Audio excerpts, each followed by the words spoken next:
This video shows the steps to use the control solution with Contour Next EZ blood glucose meter. Perform a control testing, when using the meter the first time, or when opening a new bottle of test strips, or if the meter does not seem to be working properly. The first step is to remove a test strip from the bottle. Use only Contour Next test strips. The test strips are for single use only. Do not open the test strip vial until you are ready to remove a test strip and perform a test.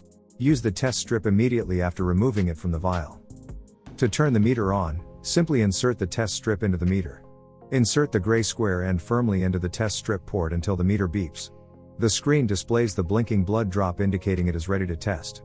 Next, shake the control solution bottle well, about 15 times. Unmixed control solution may cause inaccurate reading.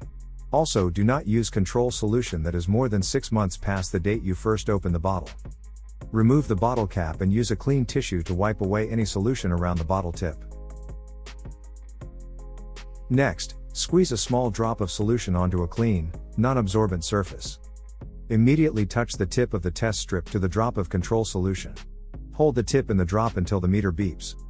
The meter counts down for 5 seconds before the meter displays the control test result. The meter automatically marks the result as a control test.